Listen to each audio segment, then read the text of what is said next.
Do you like the sounds of the ocean? Do you think this is relaxing? The sound of rushing water? The Panda Gang sure likes it, especially Poe.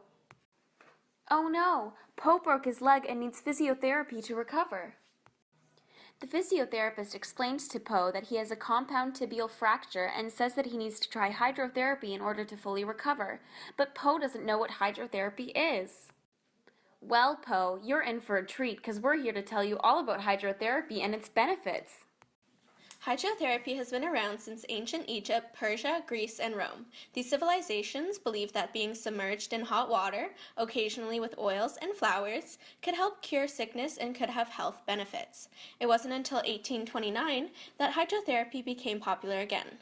Vincent Presnich was responsible for the development of the modern-day use of hydrotherapy, specifically making it accessible at home.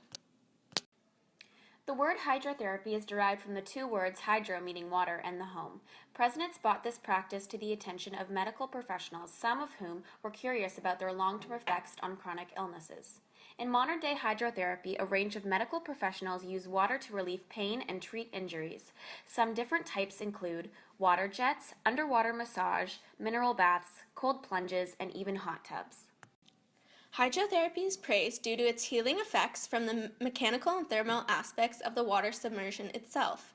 In terms of mechanics, water submersion lowers the effects of gravity, increasing blood circulation and releasing tight muscles, all while stimulating a massage-like feeling on the person's body.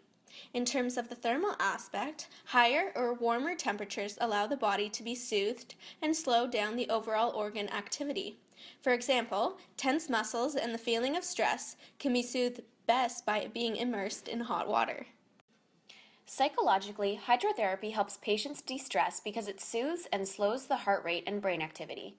When an individual is stressed or experiencing anxiety or depression, their brain activity and heart rate is usually very high and becomes detrimental to their physical well-being. Being submerged in hot water has the effect of slowing the body's organs, which includes the heart and the brain. On the other hand, lower or colder temperatures are used to increase overall organ activity and stimulate the senses. For example, taking a cold shower has been proven to increase brain activity. Similar to cold water immersion, many medical professionals recommend icing certain muscles or being submerged in ice baths to bring down inflammation. However, in doing so, the negative effects have been proven to outweigh the positive effects of this treatment. Patients may initially experience increased heart rate and shock from the sudden temperature change.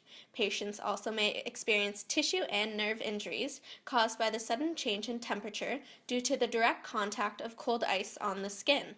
Other benefits of hydrotherapy include treatment of acne, arthritis, depression, stomach problems, stress, and joint muscle irregularities. The main benefits of hydrotherapy include dramatic increase in the elimination of wastes from the body, encouraging relaxation by loosening tight muscles, increasing metabolic rate and digestion, boosting the immune system, and improving overall internal organ activity. Water submersion can affect the epidermis, as chlorine can have a reverse effect on the skin because it can remove its moisture. Baths with whirlpool water flow should not be used for open wounds, as they cannot effectively target the tissue and increase the risk of bacterial infection.